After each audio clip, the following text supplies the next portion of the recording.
बाद आगे जाएंगे। तब तक तुम सीता जी को खोजने की कोशिश करो, सुग्रीव से कहा। और सुग्रीव तो अपने राज्य काज में इतना मगन हो गया, इतना मगन हो गया कि वो राम जी को भूल गया। अब राम जी को क्रोध आया। राम जी लक्ष्मण जी से कहते हैं, लक्ष्मण जी कहते हैं हाँ हाँ भैया बोले, बिल्कुल तीर तैयार है। बोले नहीं नहीं भैया, सुग्रीव के पास जाना, पहले उसको समझाना, अगर नहीं माने तो उससे कहना कि बाली को जो तीर मारा था वो अभी भी मेरे पास है। अब लक्ष्मण जी बिल्कुल क्रोध में गए।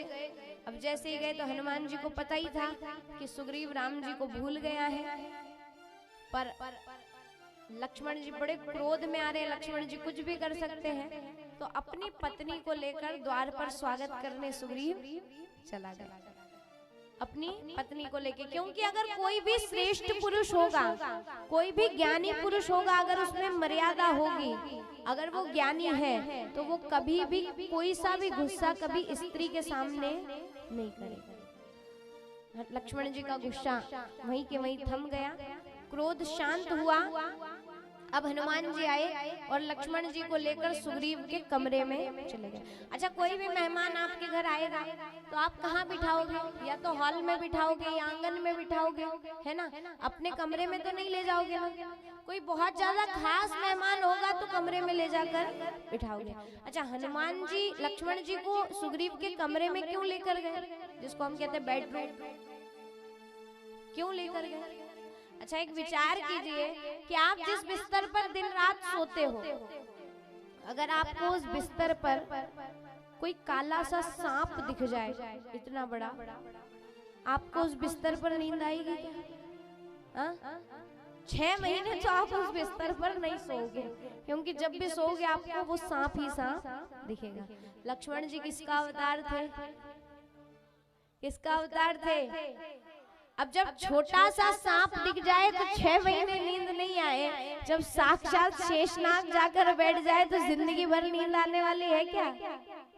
इसीलिए वहीं जाकर बिठाया। अब क्या हुआ?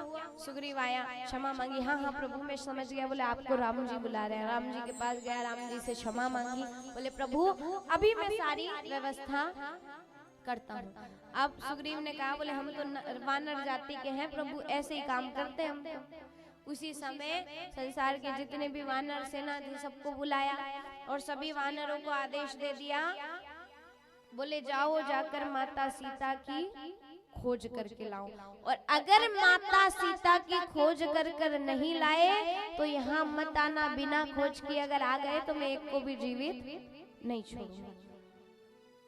अब सब जाने लगे तो कहते हैं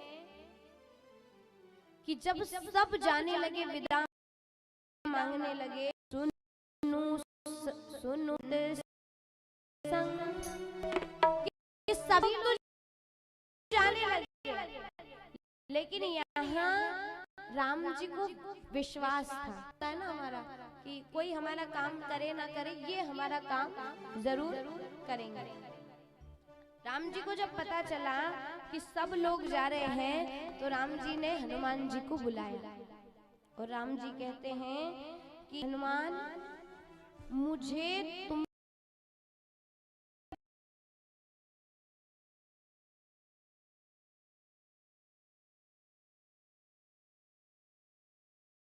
पर पूरा भरोसा है, कोई काम कर पाए या ना पाए, कोई सिया को खुलाए, सीता करने बताया जो केवल सीता जी बुलाती थी और वो नाम केवल राम जी जानते थे या माता सीता जानते थे। अब सभी वानर घूमते घूमते गए, तो घूमते घूमते कहाँ गए? समुद्र के तट से। इधर सबको प्यास लगी तो कहीं कहीं पक्षी